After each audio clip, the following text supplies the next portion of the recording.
Polls are about to close in a state election like no other. COVID-19 has forced the parties to change the way they sell themselves, the promises they make, and the way Queenslanders vote. For the first time in the state's history, two female leaders are facing off for the right to lead the state. Counting will soon be underway, and in the hours to come, we'll see if voters have given Labor's Anastasia Palaszczuk a third term, or if Deb Frecklington's LNP can buck the trend and defeat an incumbent government in the middle of a pandemic. Welcome to Queensland Votes.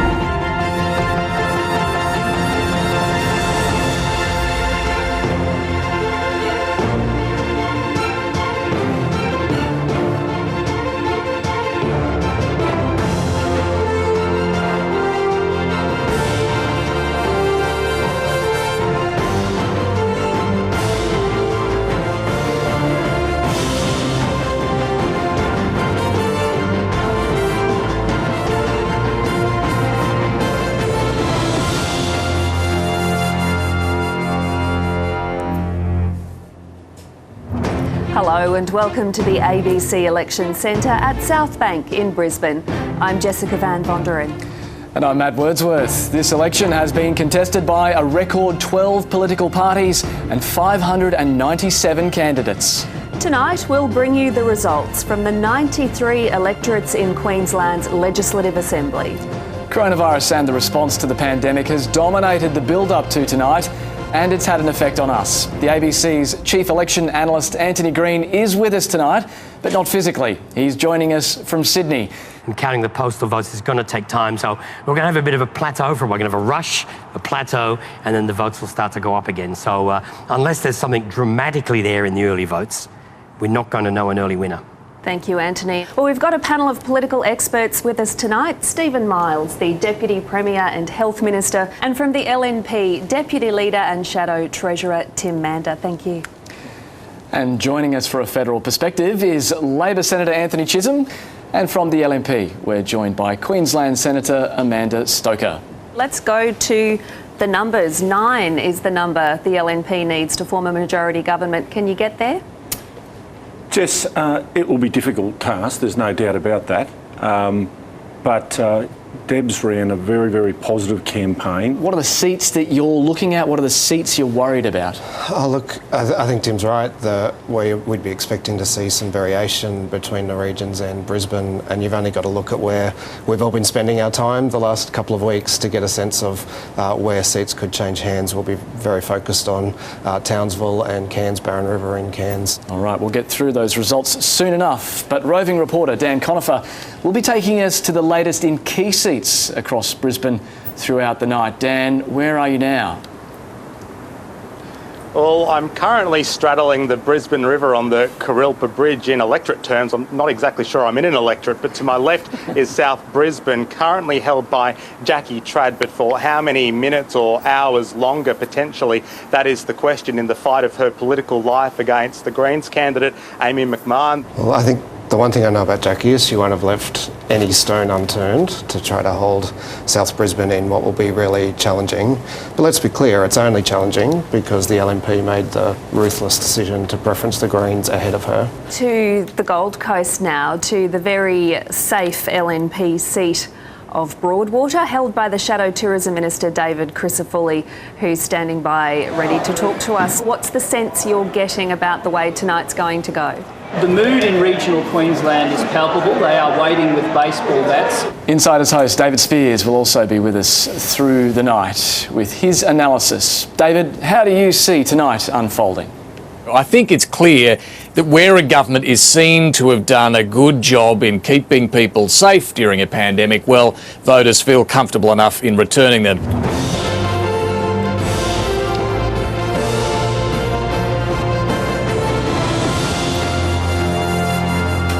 Counting has been underway for almost half an hour, and Anthony Green can bring us some more early figures. At the moment, the Labor Party is just got a tiny swing to it, 7% counted. There's a long time to come in the counting for Barron River. Thank you, Anthony. And Craig Crawford joins us now. What do you make of those very early figures, Mr. Crawford? Well, look, it's no surprise. Obviously, it is very early. It's been a very, very hot campaign up here. it still has the LNP ahead, but on 16% of the vote counter, we can't call Currumbin at this stage. All right, thank you, Anthony. And Laura Gerber joins us now. Laura, thank you so much for your time. You don't seem very stressed. Every MP I speak to from Labor or the LNP just scratching their head over Currumbin about what's going to happen. Well, it is very tight. It's going to be marginal and every vote's going to count. The Labor vote down is the Green vote is up. That's an 8% change, so the Greens on those numbers will finish higher on first preferences than Jackie Trad, which makes it nearly impossible for her to win. Again, that decision that the LNP made to preference the Greens is electing a Green. That's what they intended. That's what they've succeeded in. There'll be twice as many Greens in the Parliament because of that decision. The irony, though, is that you're really not looking at two very different products. As far as Labor members of Parliament go, Jackie Trad is a carbon copy in all of her beliefs of what the Greens stand for. And so you're really not getting anything different. 3 budget surpluses. Well, she's a treasurer who delivered 3 budget surpluses. Like, are you saying that you can compare that to what a Green would do? That is completely outrageous. On everything that matters to LNP voters, she stands as an absolute carbon copy. The seat of Traeger in the state's northwest is the second largest electorate, taking in the mining city of Mount Isa and stretching to the Northern Territory border and Gulf country and east to Charters Towers. It's held comfortably by the Katter's Australian Party leader, Robbie Katter. The story of this election at the moment is the collapse of the One Nation vote, and it's going to different places. James Ashby, thank you so much for your time tonight. Hi. How do you explain this drop in primary vote for One Nation across the state? I don't know what's going to happen in these seats. Of course, Labor played a good game. The fear game always works.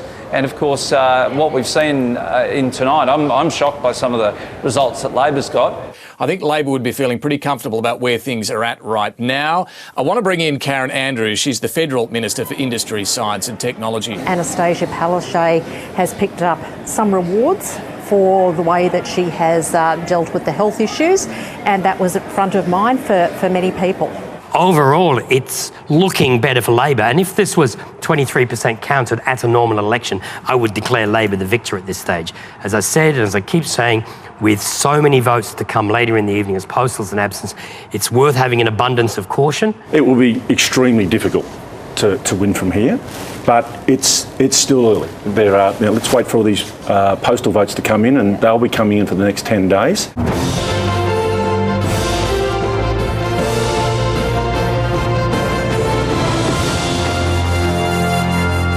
Well, at this stage, we're prepared to call South Brisbane, and we're saying that Jackie Trad will be defeated. On first preferences, the Greens are on 39.6. There's no way that the Greens are going to finish behind Jackie Trad.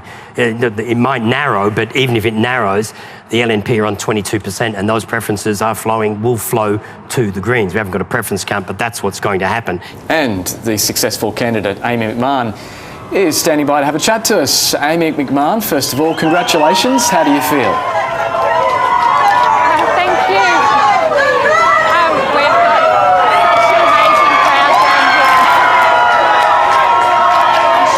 I can tell how your supporters are feeling. We can't quite hear you at the moment.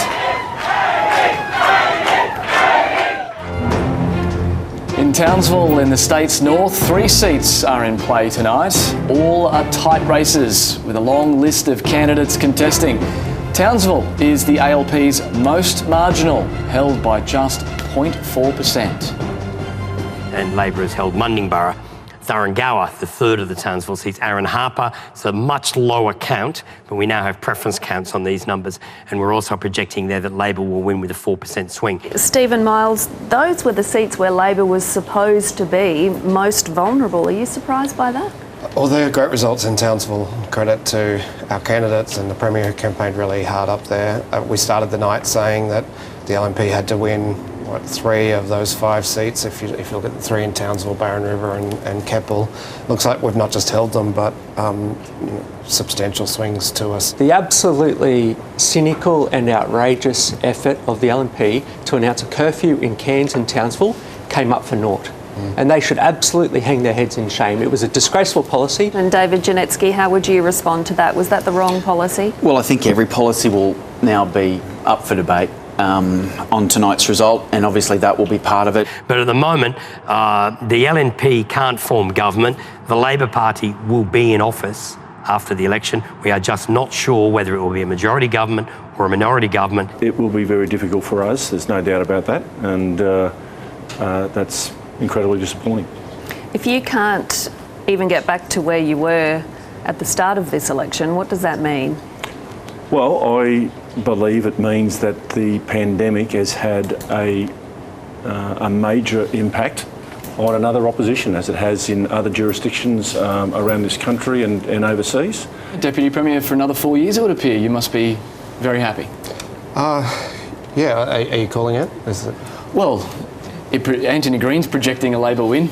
Well, that would obviously be a great outcome. I just want to take up what Tim was saying. I don't think you can say that this is just a result of incumbency in the pandemic. I think it's also an assessment of how we handled the pandemic and how the opposition responded to that. You know, they fumbled it throughout. There's plenty, I'm sure, we can learn from this about how we go about connecting with voters, particularly from Brisbane. Oh, we're just seeing some shots of Tim Mander, who's obviously left here, the ABC at South Bank. It's only a short trip down Grey Street. It's just the other end of Grey Street from here to the Emporium. Obviously getting an ovation for his analysis on the ABC's election podcast. Election broadcast. No, for his deputy leadership of the LNP. Obviously a subdued mood. I'd like to congratulate Anastasia Palaszczuk on her victory tonight. She's entering now. Was going to sign in, but then told you're all right, you're the Premier. Anastasia Palaszczuk, 51 years of age, entered Parliament in 2006 in the seat of Inala on Brisbane's western outskirts. Now winning 3 terms in office, she's the first female party leader to win 3 elections. Queensland is the best place on earth, and it is the best state in Australia.